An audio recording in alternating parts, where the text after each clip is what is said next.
Configuration wise, there's no much difference if you have already done the IPSec configurations. So basically this is a complete configuration steps what we need to do. So I'm going to assume that we already have a DMVPN tunnels established here. Any phase it can be. Let's assume we have a phase 3 tunnels configured already here. So we need to create phase 1 policy parameters, the security association parameters, to define what is the encryption, what is the authentication method, hashing, and the group to be used to secure the phase 1 tunnel. And then we need to define the peer. So here we are not sure with the peer IP addresses. So we'll be saying crypto ISAKMP key. The pre-shared key will be using Cisco 123 on all the sites. But as we are not sure with the peer, we'll be using 0000. This defines for any peer. So we are going to tell that this key should be used for any peer. Okay, so this is a slight change in the configurations here. And then configure the transform set. Remember, the transform set is going to define what is the encapsulation protocol I'm going to use, ESP or authentication header, and what is the encryption algorithm I'm going to use, and what is the hashing algorithm I'm going to use defined inside this. And then in a normal IPSec, we create a crypto map where we have to define what is your transform set, what is your interesting traffic, and what is your peer. So here we don't need to define the peer because already the peer is known to the tunnel. Because we have created a DMVPN tunnel, the tunnel knows to which peer it actually wants to go. So no need to define the peer. And no need to define the interesting traffic because here there are two interfaces. One is the interface S2/0 or exit interface. And there is another interface we are going to create tunnel 0. So any traffic going over the tunnel 0 is going to the remote peer. And which remote peer, it depends upon the next hop. And what is the traffic going over this interface is actually going to the real internet, let's say. So there is already differentiation of the traffic between these two. Unlike in IPSec we have only one interface.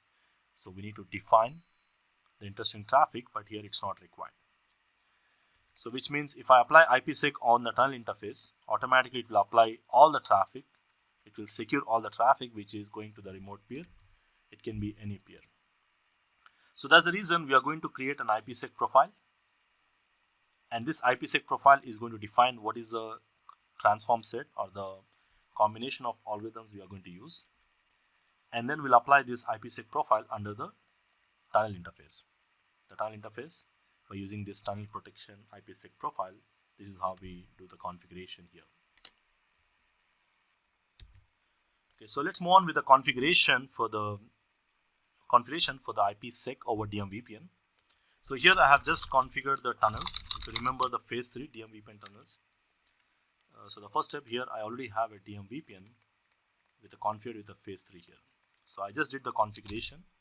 So we already seen this in the DMVPN section. So it will verify show run interface. On the hub router, you know this configuration, disable the split horizon rule, allow the multicast messages, and then enable the NHRP. And similar way, I did the same thing on the other side. So additionally, I used redirect. Redirect is for the phase 3. Similar way on the spokes, we have the IP address along with NHRP is enabled, along the multicast. You know this configuration already in the phase 3. So if I verify the routing table, I'm able to see the routes. And you can see I'm able to communicate with spoke to spoke directly because I've already initiated some traffic earlier. And you can see the routes are coming. So, but the problem with this one is, even though there is a LAN to LAN communication, we can still communicate between LAN to LAN, but it's in a clear text. So what I want is, I want to apply the IPSec over this. So let's apply the IPSec over this.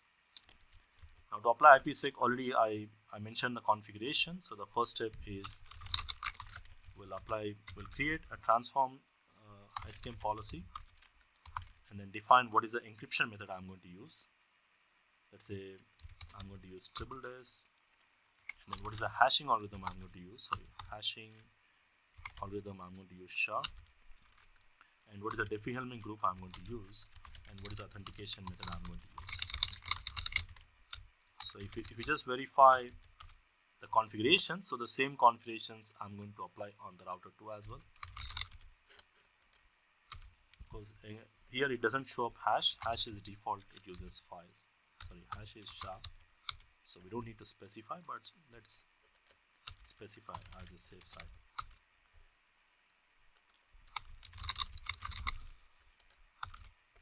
Okay.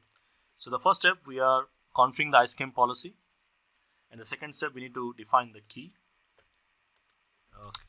for pre-shared key. So crypto ISAKMP key, we are going to use the key as Cisco 123, and the address, I'm not sure about the remote addresses because most likely this key is going to be used for these 3 peers. We can still define 3 separate commands by saying for this address and a separate line for 3 as well as for the router 4 as well. But as I said, this can be a dynamic IP addresses also. So if these are the dynamic IPs, then we cannot go and specify the actual address. So the best way we do it via this command. So it is for all the peers. For all the peers, it is going to establish or use the same key. So the same configuration applies for all. Now after that, we need to create a transform set, crypto IPSec transform set. Here I'm going to define what is the hashing I'm going to use, ESP SHA HMAC, and then encryption algorithms I'm going to use. So I'm going to say AES algorithm. And then I'm going to define this. Let's copy paste the same on other side. So it's the same configuration on all the sides.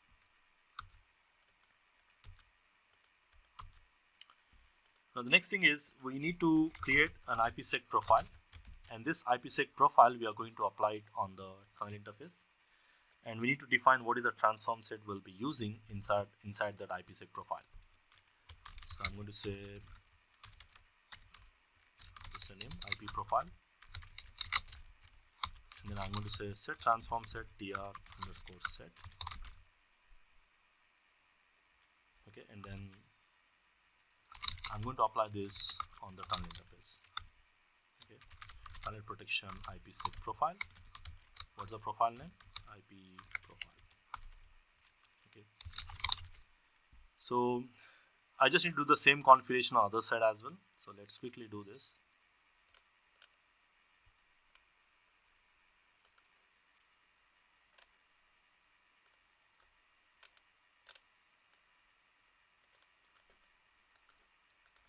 I can just copy this configuration and paste it on all the remaining routers.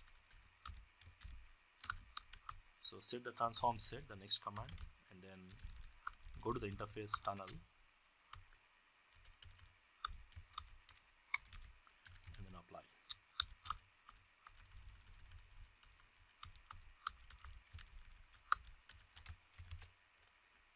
Okay, let's move to router 2 as well as on the router 3 as well as on the router 4. So if you verify now, so most likely you should expect the neighborship should come up, because once you apply the IPSec, and if you don't apply on the other side, the neighborship will go down like it was in the previous case. You can see the neighborship was down. But once I have finished the configuration of the IPSec, the neighborship comes up, and you should see the route exchange is normal as previous. And if I try to trace from 2.2, it should go directly, just like in the NHRP. So there's no disturbance for the routing. So basically, once we apply the IPSec, you can see the communication is still as it is what we have been saying before applying IPSec. So if your DMVPN and IPSec both are correctly configured, you should see it's working.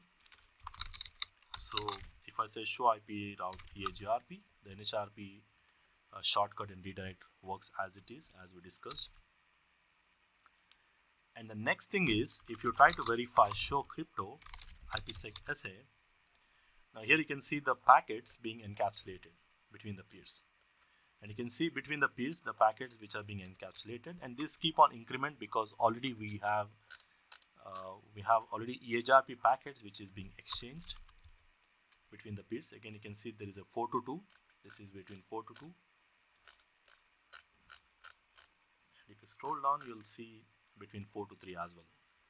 the number of packets being encapsulated. So we can use any other additional commands to verify, like if I say show crypto, if I verify phase 1 SA, you can see there is a phase 1 establishment between the peers. And if I say show crypto IPSec SA to verify my phase 2, you can see the packets being encapsulated between the peers as well. So additionally, we can still use DMVPN, show DMVPN to verify the peers tunnels. And these are the specific commands we can use for verification. So this is something what we prefer always, because if you're using DMVPN provide a point-to-multipoint connections between the sites, a scalable solution. So additionally, what we are doing is we are applying IPSec over the tunnels to ensure that whatever the traffic which is going over the tunnel is secured. So this gives you both the benefits of scalability as well as the security options.